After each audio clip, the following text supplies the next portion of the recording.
Hello बच्चों, let's read the question. Right the defining equation for the coefficient of viscosity in terms of tangential force, velocity gradient and surface area of the layers of the liquid. Hence, obtain its SI unit. Now, the key concept for this question is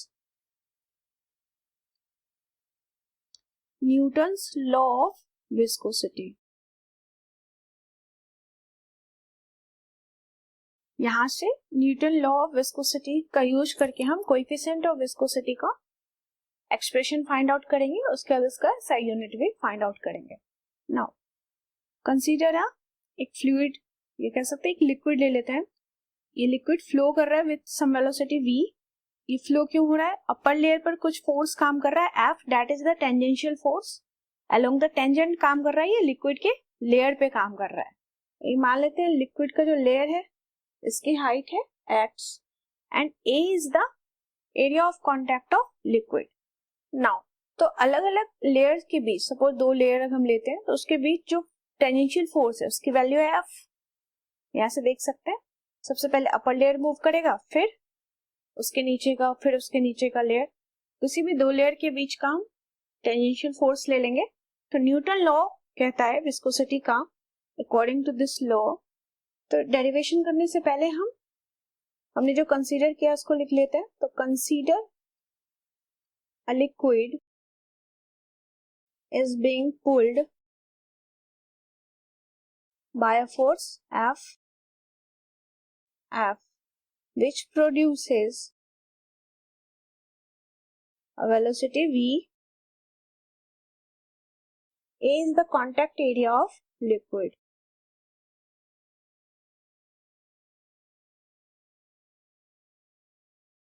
Now, according to Newton's law of viscosity,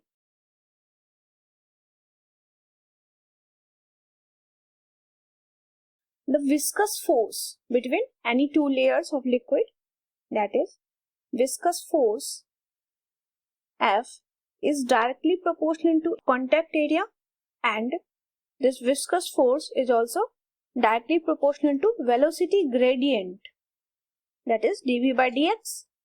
अगर किसी small distance that is dx में हम velocity में change देख रहे हैं dv, तो ये हो जाएगा velocity gradient that is dv by dx.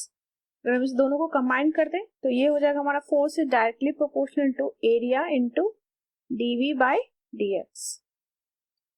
तो यहाँ से अगर हम प्रोपोर्शनलिटी का साइन हटाएंगे तो यहाँ से कांस्टेंट आ जाएगा यहाँ पर, that is iota a into dv by dx. Here iota is the proportionality constant that is called as coefficient of viscosity.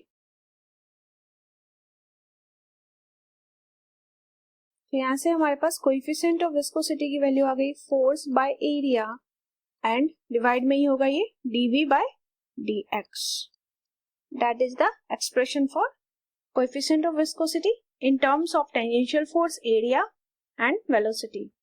Now SI unit देखेंगे हम इसका.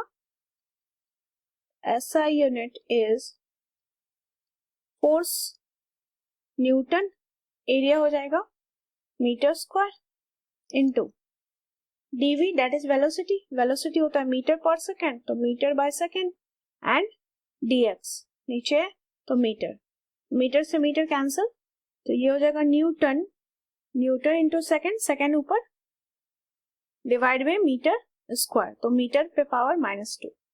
तो न्यूटन इंटू मीटर सेकेंड, ये क्या है? Force by area. Force by area का unit that is pascal, pascal into second, ये लिख सकते हैं.